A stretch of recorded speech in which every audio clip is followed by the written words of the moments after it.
So we are here today for our Learning Collaborative, and we are talking about resource sharing and integrated supports for crisis care among faith leaders, lay ministers, and county behavioral health departments with our Reverend Dr. Najuma Smith-Pollard, who we will do an intro for in just a moment. This is a standard disclaimer that we have. The training is offered through the Crisis and Recovery Enhancement Center. I'll go through what that is exactly in a moment. But we are funded by the California Department of Healthcare Services and administered by the Center for Applied Research Solutions, also known as CARS. The views, opinions, and content expressed in this presentation do not necessarily reflect the views, opinions, and policies of the California Department of Healthcare Services, although we are very thankful for their support and their backing. I just want to disclaim that this is our content. In the event of a security issue, which we do not anticipate, but if there were to be a security issue and if there was something that we were not able to manage on the back end through our tech support, this session would end and we would send out an email. So you would check your email to see for the link to the new Zoom room that we would be sending you. Again, we don't anticipate anything happening, and we do have a great team working behind the scenes. There are some steps that we take to ensure security. And so we appreciate the patience all of you have taken in the registration process to be in this space. So if you are new to CARE, CARE stands for the Crisis and Recovery Enhancement CARE TA Center. We provide a comprehensive array of training and technical assistance services to California's Mental Health Service Act funded stakeholders and partners. And this includes, it includes 58 MHSA funded county behavioral health departments and 2 city jurisdictions. So we always want to make sure we acknowledge them as well. And what we do here is we provide technical assistance and training so that people are able to look at strategic plans, effective implementation, and continually evaluate and improve the behavioral health coordination and crisis responses in their community. So we look at local options and we try to bring them and share them with you all, and also just learnings from different counties. So the services are aligned with the MHSA mandate to build local systems for mental health care that respond to local challenges and are family-driven and consumer-centered.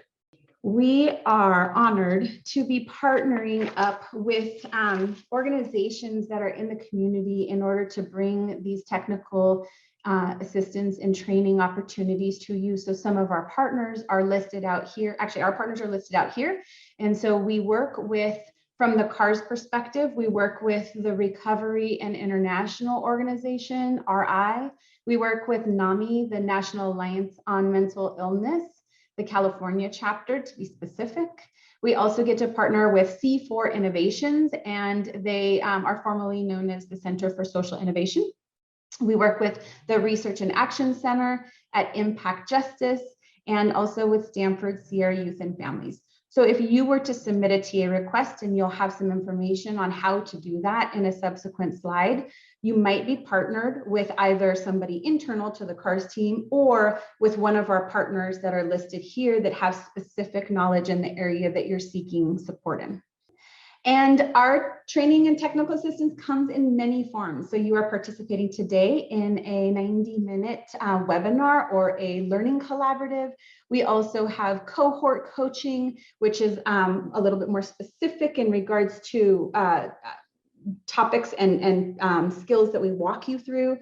And we also have our newsletter, which we encourage you to sign up for so that you can continue to receive notices about things that are happening. For example, our annual conference, which is taking place May 25th. So all of you now have plans on May 25th.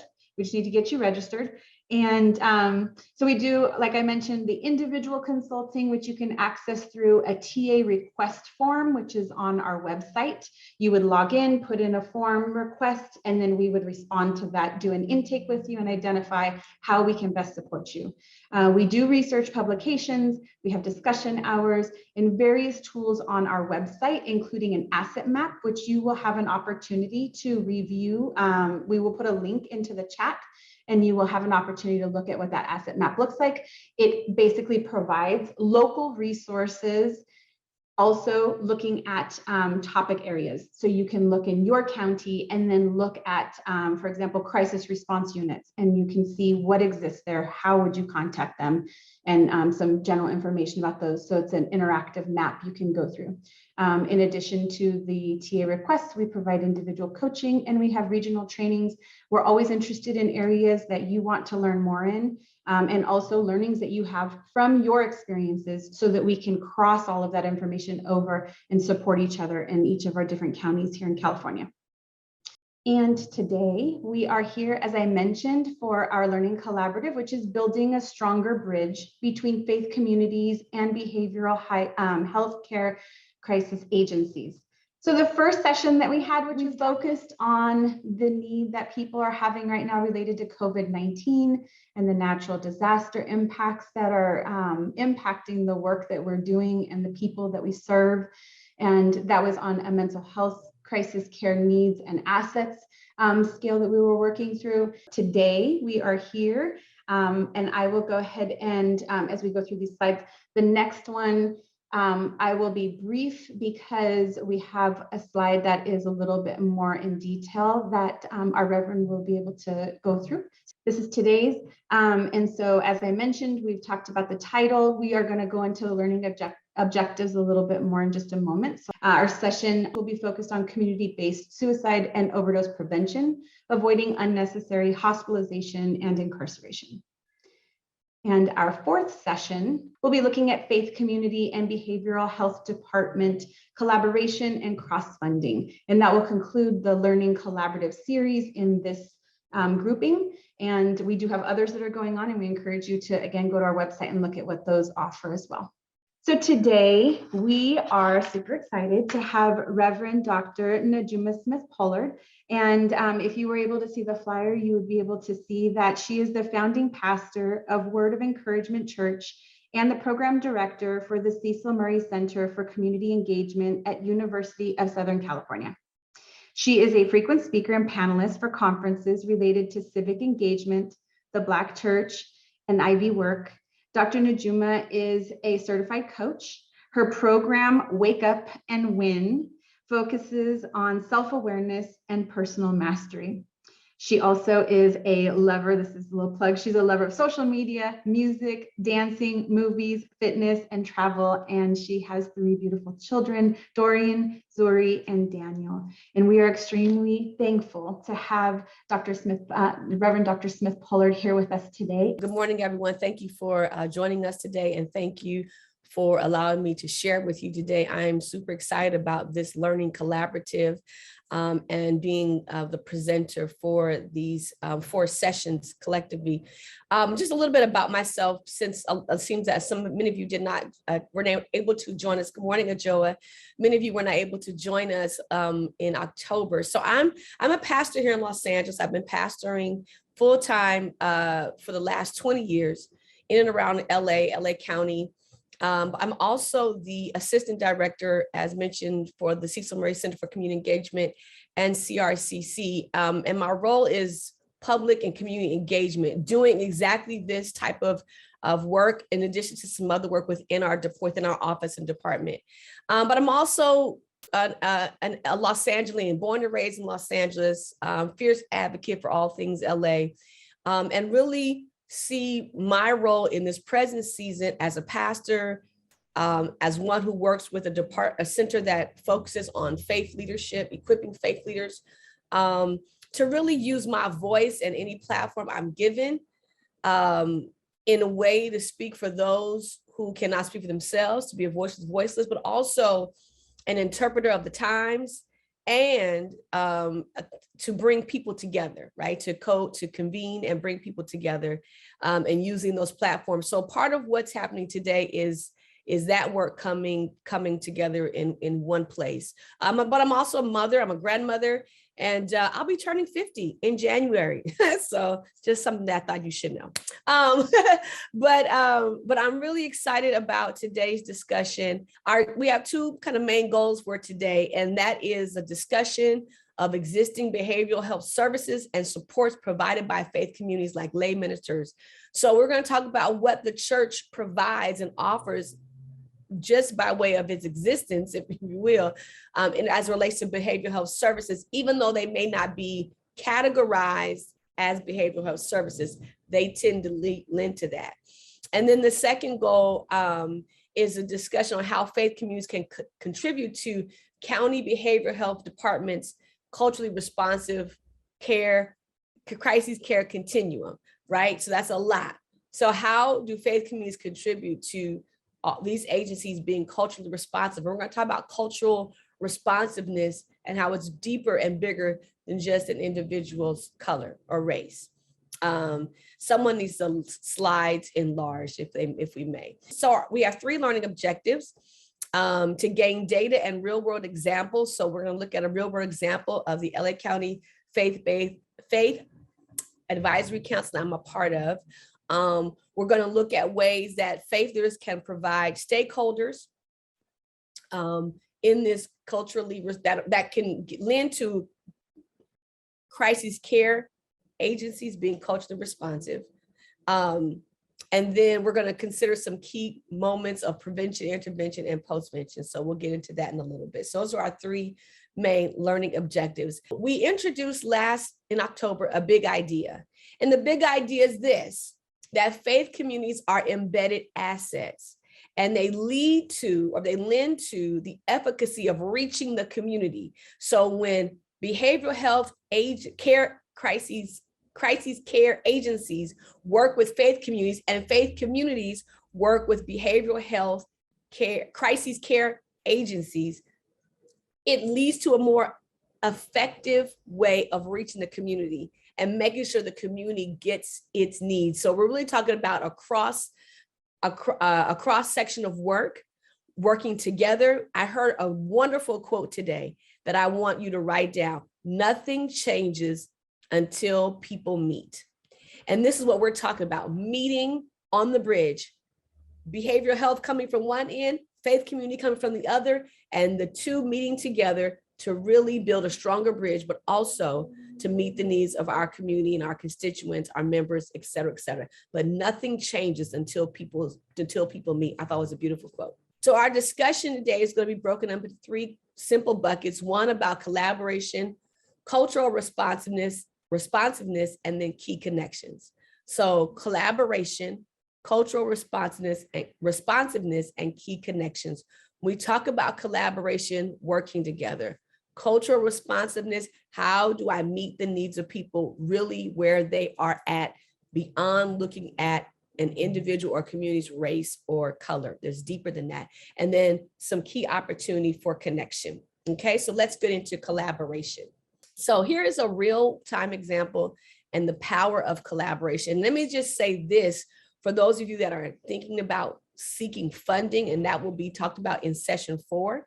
We're going to be talking about funding and funding opportunities and how do we go about tapping into that. But I want to just say, if you have not already began the work of building collaboration, collaboration is the key word when you're talking about funding. Yes, there are agencies that are getting funding in and of themselves, and typically they actually feed into other agencies or other groups. But I just wanted to lift up to those of you that are seeking funding or thinking about funding, maybe even those of you that are new nonprofits in the area of behavioral health, or you're a faith-based nonprofit. Collaboration is important. So here's an example of a really powerful collaboration, of which I'm grateful to be a part of. And that's the Department of Mental Health, their faith-based advocacy council. And I'm on the executive board. And really what this council is about, it envisions tapping into clergy, lay leaders, and all faith communities experiencing wellness and championing mental health. Our role really is to be champions for mental health. We build community with diverse key clergy and diverse faith-based groups, recognizing the vital role of spirituality in reducing stigma and achieving hope, wellness, and recovery. So that's taken out of their kind of mission statement, if you will. And we have 3 kind of goals in store: increase integration of spirituality and mental health, recognizing that for a number of people, their spirituality is connected to their mental health and their messaging and resources. Increase awareness of mental health and access to care. We really have to work in, especially now coming through this global pandemic, and we'll talk about that more about the mental health impact. And I'm not a mental health professional, but as a pastor and one who works closely with a number of mental health professionals, I'll be sharing from that perspective. So I just want to make that clear. But there is opportunity where we can create awareness around mental health and access to care, even as faith leaders and faith-based nonprofits. So I want to just encourage that for all of you that are tuning in. And then, of course, decrease the stigma. Part of what has blocked and kept so many from getting access to care and tapping into what's available is this huge word called stigma. So this is why the Faith-Based Advocacy Council exists, to help decrease the stigma, increase access, and to connect the integration between spirituality and mental health messaging and resources. And so we meet on a week, sometimes monthly and weekly basis. Every month we have a larger session, and for the community, individuals can be a part of, and then also the executive board. We meet consistently to talk about what are some key roles, some key learnings, and even things to disseminate out in the community that for all to tap into. And so our goal again is decrease the stigma, increase awareness, and then that integration, because what we know for sure is that for a number of people, messaging around mental health and resources and being tied to their spirituality is very, very important. And so here is kind of like some of the work that is achieved right there. Thank you. So some of our successes as the Advisory Council and working with faith communities is reaching over 1,300 faith community leaders. So if you think about myself, even as a pastor, and the number of families connected to our church, which is roughly about 200. So when you think about community leaders, and this is for our leaders, and even those that are thinking about working with faith community leaders, it's not just the individual, because every leader represents anywhere from 50 to 150, if not more, families, not individuals, but families. Because when people connect with faith communities, they typically connect and their family is connected. Even if they're not active on a daily basis, they're still connected somehow. And so for those of you that are thinking about connecting with faith communities, understand when you connect with a pastor, you're also connecting with about 100 or 200, and sometimes more. Of course, we know there are many mega churches, families. Okay. There've been monthly virtual trainings. As I shared earlier, we do monthly virtual trainings, and then resources dissemination. One of the key resources shared during the pandemic that even our church tapped into was they have a spiritual self-care manual and toolkit that empowers people around their recovery and wellness journey. And you can actually go to DMH's website and download that spiritual self-care. It's a free tool. And so most people would not know about this tool if it was just disseminated through DMH, because people really only tap into DMH if they're in crises and they need care. But as a council member and as a minister, I was able to share the tool out to other clergy and faith leaders, as well as to our congregation and community. So again, that's the power of the connection, of the collaboration.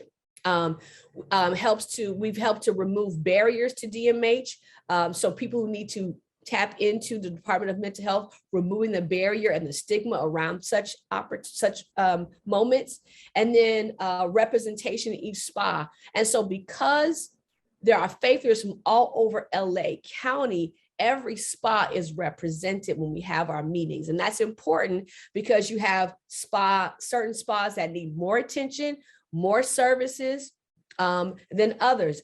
All the spas needed help and services, but some have a greater density than others. And so by working in this collaborative mode with clergy and faith leaders from all denominations and all across the county, you have representation. Because again, remember, every faith leader represents anywhere from 50 to 150 families in general, and certainly more if you're talking to a faith leader of a large congregation or a large faith community. Also, some of our successes include, again, collaboration with DMH faith-based liaison. So here's that word again, collaboration. It improves and increases the opportunity for collaboration, okay? And then also other events that are conducted as outreach.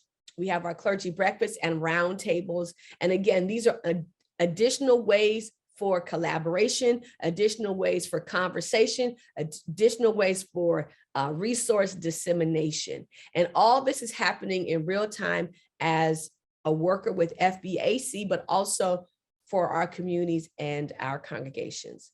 And then also the last two successes that we want to lift up is normalizing discussion around mental health.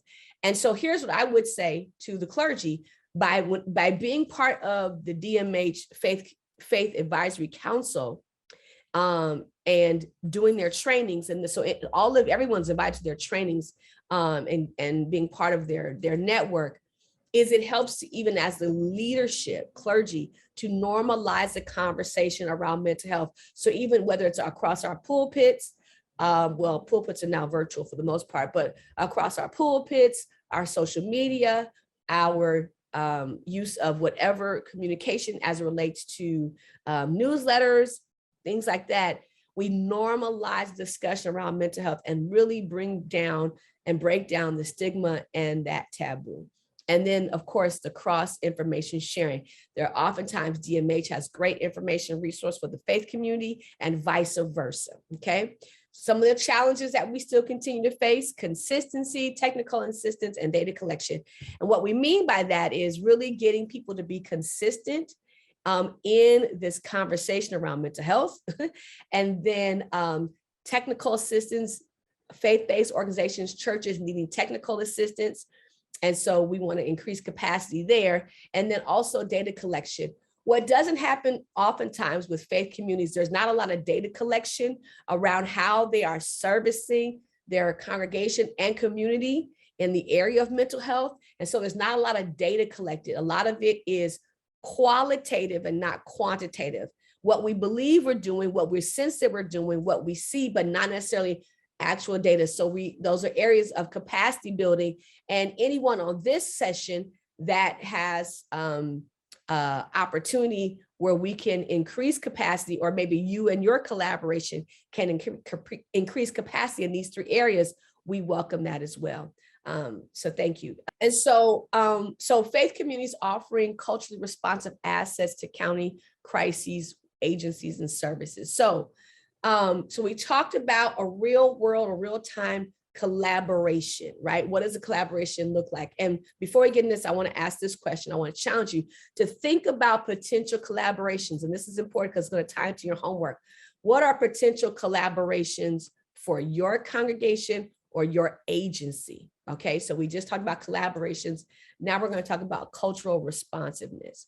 So being culturally responsive in a crisis, and it's an approach to providing service in a way that practices the validation and affirmation of different cultures. The purpose is to go beyond race and superficial look at culture. So again, this is not just looking at, well, the Black community or the brown community or this or that. It's really about how do we really approach and provide service that understands who the community is as a whole, the nuance of community, the challenges of the community, the celebrations of that community. What are the open doors? What are the closed doors? What are some things that are possible? What are some things that we should not touch? And really figuring out and being strategic and intentional in providing service in a way that validates and affirms a person's cultural difference, right? And so recently, our office was even contacted by the jail system as they are working to improve their cultural responsiveness, even within the LA County jail system, because what can happen for one person cannot happen for another person, especially if we look at their cultural and even their religious differences. And so this is a huge thing. And so what we say, cultural responsiveness is for everyone to consider.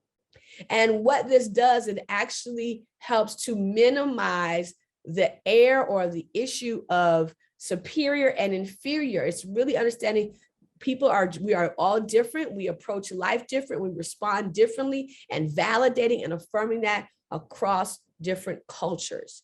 That to include the religious differences as well, right? And so faith-based organizations and faith leaders serve as focal points for people seeking physical, social, emotional, and spiritual care when disasters strike. Faith-based organizations, for example, represented 2/3 of recovery efforts in response to 9/11 and Hurricane Katrina. Why is this important? Because as a faith leader, you're able to communicate with crisis care workers, first responders, and actually congregational leaders. You're also first responders. So we want to affirm that as well. And we also have our first responders. We talked about fire departments, hospitalization, things like that. The first nurses, those are all first responders as well, right? As faith leaders, there's a great opportunity for you to provide for crisis care workers, first responders, EMTs, et cetera, how to respond in a way that validates and affirms the culture. And I give you a perfect example of this. I was in a meeting with some officers from the LAPD. And one of the things that we shared in that meeting, because part of it was understanding culture, is we were sharing that when you come upon a scene and you have community members saying to officers, this person that you are arresting or attempting to arrest, he's one of ours. He's one of our community. Understand the culture there is that we see every son and daughter as our own. So this technically may not be my son or daughter, but the way the culture looks at children is that that's my son, that's my daughter by way of the neighborhood, right? And so understand you may not necessarily be talking to the person's biological mother or father or sister or brother, but the way the culture looks at children or individuals within the community or within the neighborhood, we will call, hey, that's my son, that's my sister, that's my brother, even though they may not biologically be related. So we were sharing that with LAPD, that what we're really saying when you have community people saying that is that this person is important to us. This individual is connected. This person is a part of our community. This is not just somebody that you can mistreat or, just treat any kind of way. And so we were explaining that when you see that response in people, understand where it's coming from, how we see our children in our neighborhoods, how we see individuals, our neighborhoods, and people become our brothers and sisters, cousins, even if we're not biologically related. So that's a way of cultural responsiveness. This is a cultural thing, right? And so that's a way, and faith communities, faith-based organizations and leaders, you will have an opportunity to help crisis care workers understand these very nuanced cultural differences to bring validation and affirmation. So that's just a way to understand that. So faith communities often provide services. So this is also how faith communities provide services throughout the cycle of a crisis, which concludes before, during, and after, right? So faith leaders can provide key agencies feedback about culturally responsive crisis service. For example, when and whom to contact for spiritual counsel during and after a crisis, because oftentimes it is the faith community that is there before it happens, during, and after. We're thinking about this pandemic. We continue to work with families before the crises, during, and even after, providing care as faith leaders, ongoing prayer, ongoing Christian counsel, if you will, in my case, for example. And so when we talk about working with an asset to county crisis workers, is that in working with faith leaders, we can give you the before, the during, and the after, and vice versa, right? And also offer, like, when is the best time to make contact, who to make contact with when we're talking about offering spiritual counsel before and during after crises, who's the best person to contact, when's the best time to contact, and how do we make that happen? Congregations represent access to different languages and cultural competencies, including the ability to reach different, for example, immigration groups or generational groupings, right, from young to old. And so again, this is talking about the asset of working with faith communities that have access to, whether it's a language difference, a cultural competency, maybe special groups within that congregation. Some congregations have connection with particular groups. There are congregations that have more young people. There are congregations that have more seniors, et cetera, et cetera. Including cultural sensitivity to vulnerable communities. For example, our LGBTQI youth community, which is at this point, we have to, I know there's been a lot of discussion around our transgender youth who are quite vulnerable right now. As a pastor and as other faith leaders, sometimes we have these individuals in our communities and our congregations, and we can help navigate getting them care, but also making contact making contact and access when that's necessary and needed. And again, because we're an embedded resource, right? So to all of my faith leaders that are watching, that are attending and watching the replay of this, I want you to see how you're an asset to crisis care workers, and think about what community does your congregation or your organization service? Is there a niche group or a small group that you service and provide care for, spiritual care for, and how being a spiritual leader in that, for that group, how you are an asset for the group, but also when you talk about working with behavioral health, county crisis care services and agencies, okay? So again, this becomes really important in times of urgency, in times of natural disaster. How do we continue to work together and respond in a way that is culturally sensitive beyond, again, just a person's race, right? So here is an example of something that we did during the holiday season. We provided hope and healing during the holiday season. So it was a collaboration and a connection between Word of Encouragement Church and Creating Beautiful Minds as a mental health service provider, right? And so we had a series throughout the holiday season, from November 15th to January 7th, that provided grief support as well as behavioral health support or mental health support. So while it was the individuals that participated did not necessarily on our Friday call have a full session, but they were always in constant connection. So we're talking about connections in real time with a mental health service provider, and could then have additional services on their own. But as a church, we created the space, we create the opportunity for the connection. And again, to all of my faith leaders, I want you to understand how we have an opportunity to create space and opportunity for connection. And so this is an example, and this ran throughout the holiday season. Why? Because holiday season, we know more people are depressed. We know that families in crisis go up with our Department of Children and Family Services.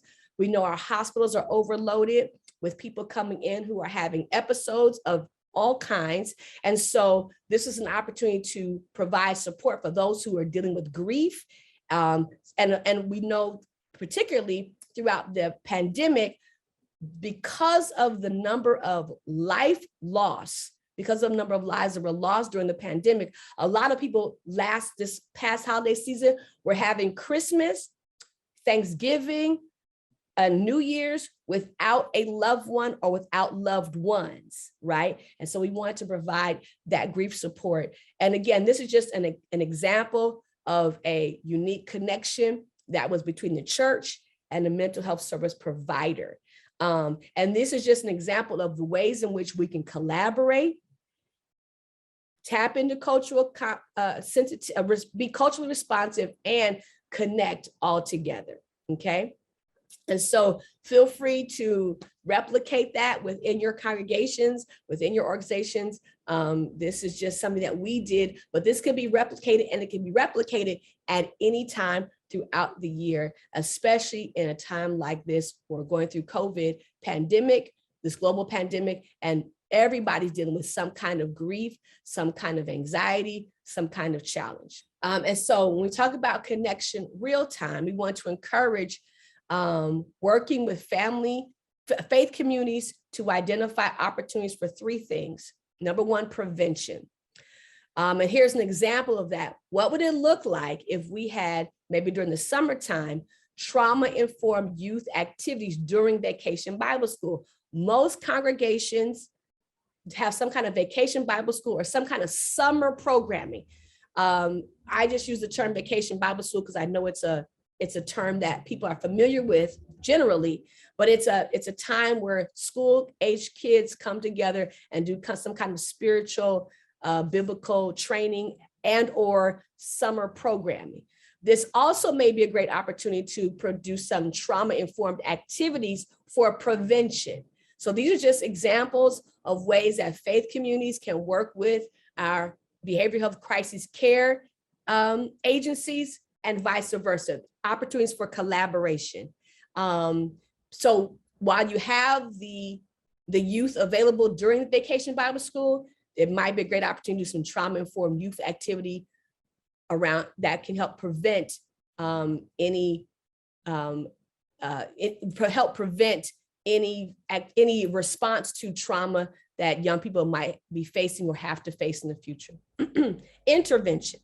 An example here is violence intervention training or resource dissemination during an uptick in violence that impacts youth in churches and communities. So right now we know across the nation, especially in our urban communities, there is an uptick in violence, primarily due to the impact of this global pandemic and then other issues particular to the various communities, right? This may be a great time to do some violence intervention training and resource dissemination within faith communities and faith-based agencies. How do we work together to intervene at a time where there's an uptick in violence? Okay, and then postvention. Postvention is really talking about, when we talk about suicide prevention, what are some things that can be done when you have a community impacted by the suicide of someone within that community? And we know that that brings about a lot of trauma and a lot of anxiety, not only for the families that are impacted most, but also for the community at large. And so things like prayer vigil and community roundtables where faith communities and behavioral health services bringing together both family and friends of the suicide victim that may be increased of suicide themselves, increased risk of suicide themselves being impacted so much. So at the prayer vigil or at a community roundtable, really bringing together, and we see this a lot in schools when there's been a suicide, they will bring on campus counselors for our young people so that they're also getting the services they need as they are impacted by the suicide of a classmate. And I know this may be a sensitive topic for some, so I'm trying to be careful with my words in this area. But this also includes faith communities because pastors, clergy, lay leaders are often called upon in times like these. And so it's also, again, an opportunity for connection, prevention, intervention, and then particularly postvention. And so again, we want to challenge you to think about ways both faith community leaders as well as our behavioral health services agencies can work together in prevention, intervention, and postvention in these real-time connections. So this is a revisit to something we shared in the last session. I'm glad I included it because I know some of you were not part of session one, which is the crisis intersectionality. And you have here the up and down, the faith community. And we did the up and down because the faith community is often working on connecting the human with the natural, with the supernatural, the human with God, with whatever the spiritual connection is there. And that's usually a vertical kind of relationship. So that's how the faith community is doing this up and down work, the vertical work between humanity and spirit, people, God, et cetera, right? And then our behavioral health services tends to work across this way, working with each other, working with communities, working with agencies. And then how do we do this work together? We're talking about things like natural disasters like COVID-19, earthquakes, fires, but then also when things about things like violence. So in each corner, what I challenge you to do, I want to encourage you, if you're able, take a screenshot of this and think about, if we're talking about COVID-19, where are there opportunities for faith as well as I'm pointing over here because this square is on this side of me. So when we're talking about faith, COVID-19, where is an opportunity for intersection with our faith community and our behavioral health crisis care workers? When we're talking about violence, where is there opportunity there? Earthquakes and fire. So I want to encourage you to take a screenshot of this, or maybe just write it down and think about some intersectionality work and opportunities that can be done in the future between your organization, whether it's faith-based, congregation, and or a behavioral health service or agency, okay?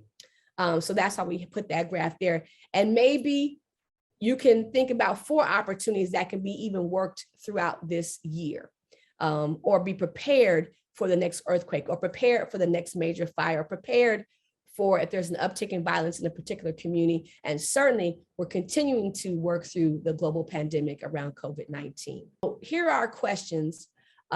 Recommended areas for consideration for cultural competency.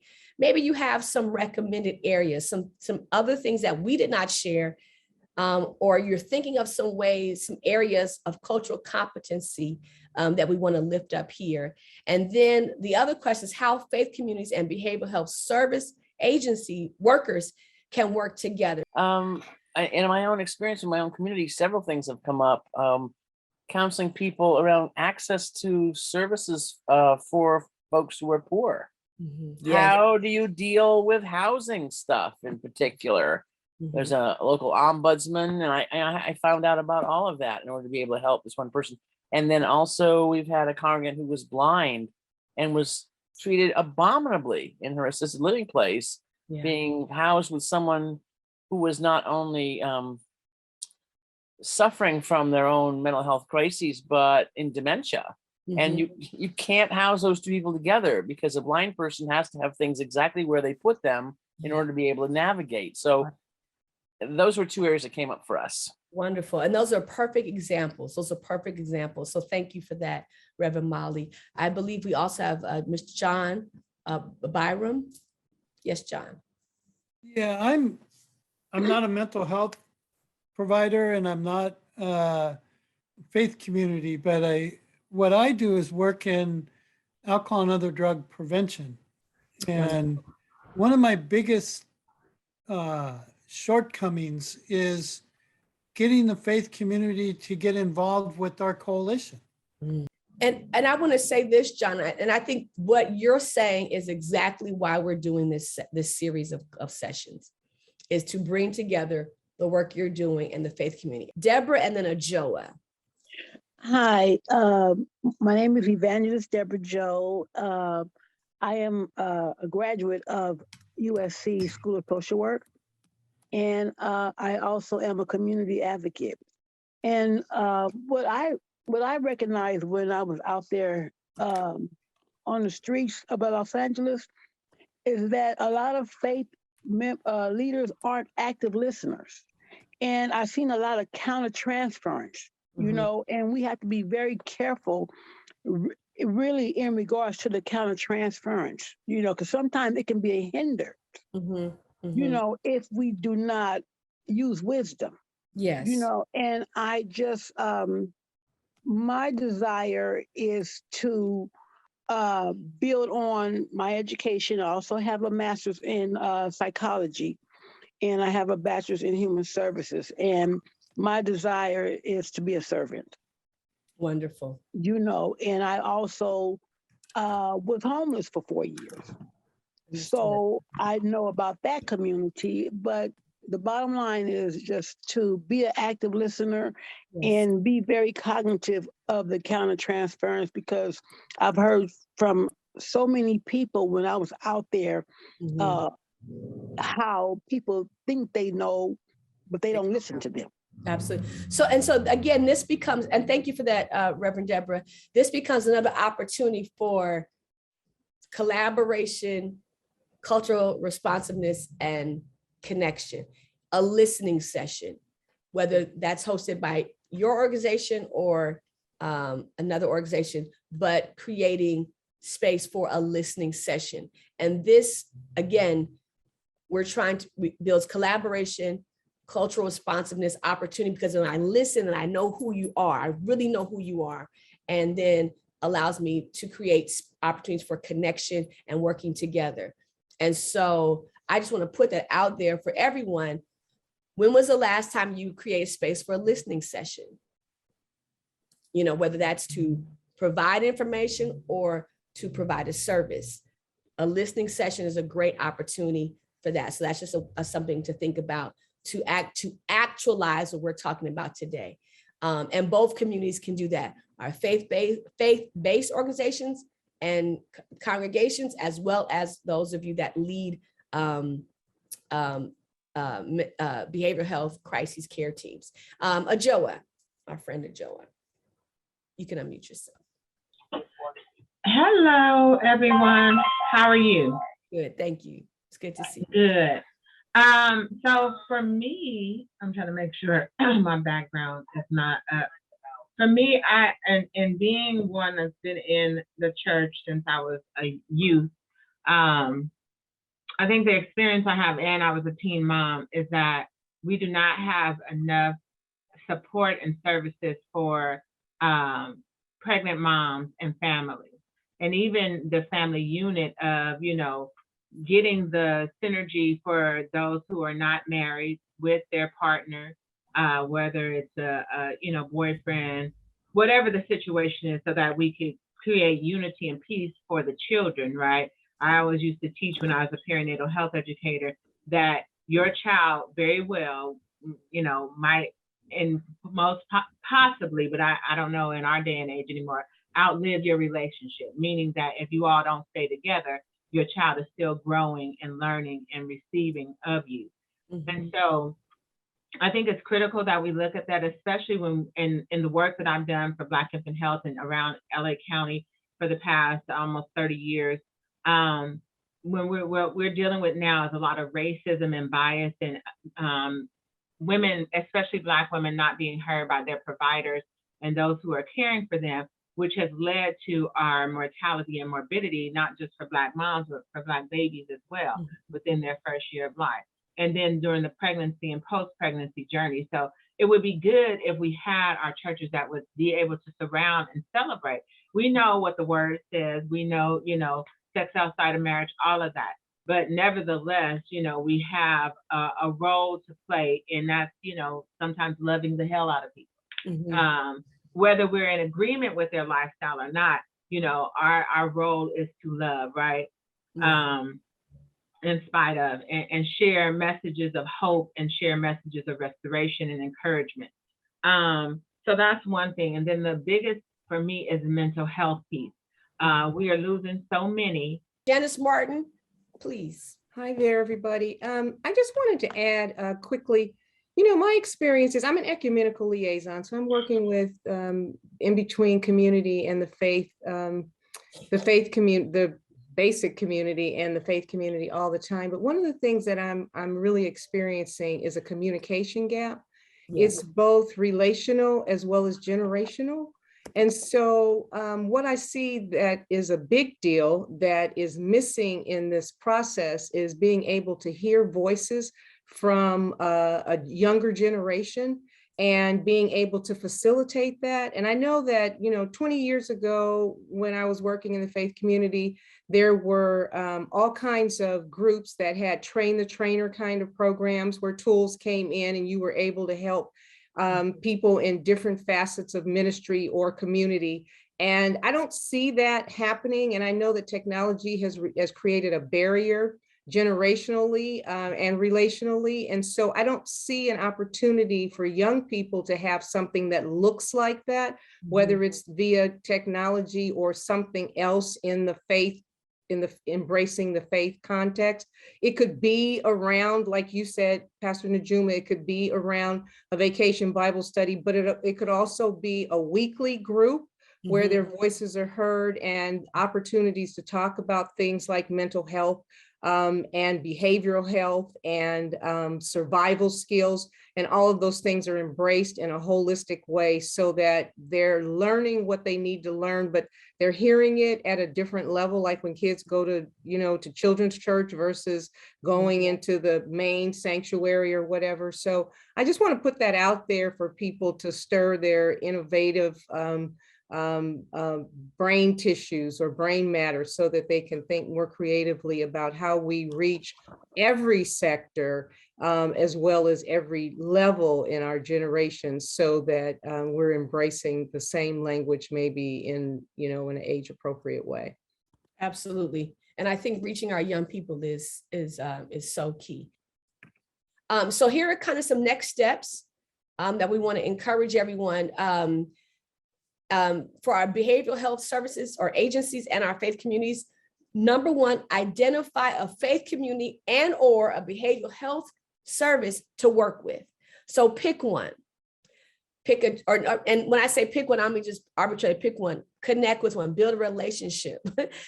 Find one or the other. If you work in the area of behavioral health, you'll find a congregation or a community or a faith community. And if you're a faith community, do the opposite. Host a one-to-one conversation with leadership. And this goes back to, I believe, someone talked about listening, a listening session, or host a one-to-one conversation. Joe, did you just put your hand up again? No. Oh, okay. I didn't want to miss you if you had additional comments. And then, and I have discovered one-to-ones and one-to-one conversations with leadership, especially for those of you that are trying to work with congregations, having that one-to-one conversation really does something in building the relationship and vice versa. So I just want to encourage that. And then identify opportunities for intervention and prevention. And there are a couple of resources here on this page that you can either screenshot, and the links will also be in the chat. There is a care asset map that Andy mentioned earlier, where you can find resources in your area. We also want to encourage our faith-based organization and our congregations to also include yourself on this asset map. So there's an area where you can be added to the asset map. So if there is a behavioral health agency in your area and they're looking for a congregation or a worship space to connect to, your information will come up. So I believe, John, you talked about being in San Diego. You can include your organization in the care asset map. So if there's someone looking for an organization to connect with in San Diego, your information will come up. So absolutely, Joe, we need to talk about that town hall. Let's do it. So the care asset map, if you're not already a part of that map, you can be included on the map, as well as the map is an opportunity to connect and collaborate, to find organizations and agencies to collaborate with. And then the other two resources come out of our office, and they will help with the cultural responsiveness. The one is called Faithful Action. The other one is a field guide for individuals and agencies, departments working in the field.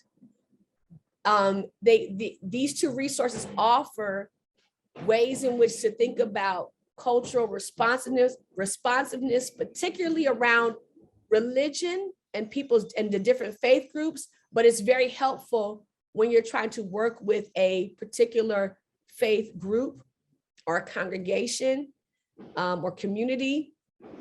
Understanding this information is very helpful. So those two resources, the links are going to be put in the chat and you can find them. But also if you go to crcc.usc.edu. And if you Google, not Google, but in the search engine, put Faithful Action or Field Guide, you'll be taken to those at our website, crcc.usc.edu. I'm sorry, I put that wrong. So again, this is kind of a review from our first session, what our ultimate bottom line goals are, and that is to bridge build. We are bridge building in these 4 sessions that we're doing together. We are building a bridge. And the bridge, the stronger bridge we want is a bridge where behavioral health departments and faith communities are moving together to improve access, equity, delivery, service, and wellness. Those are our objectives in bridge building, is that we improve together, moving together on the same bridge to strengthen and improve access, equity, delivery, service, and wellness. And we need all of you to do that. And we need each other to do that. And so that's why we're doing these 4 sessions. And that's why we want to encourage you to be on the asset map, to tap into Care for their technical assistance, follow up with me in any way I can help as well. And I think we're going to, the links to the 2 resources are also in the chat. You can cut and paste those and download those resources at no cost.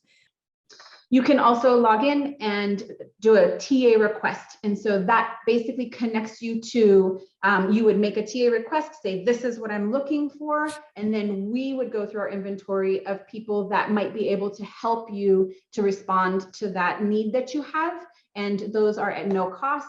And so there's obviously like a frame around that in regards to what we can do, but we are available and we will source resources for you and with you. So please log on and do a TA request form. Contact information. We do have social media, so you can follow us on Facebook, Instagram, Twitter. We're trying to be cool still and keep those things going. So those are available as well as our website and contact information. Thank you all for joining us today.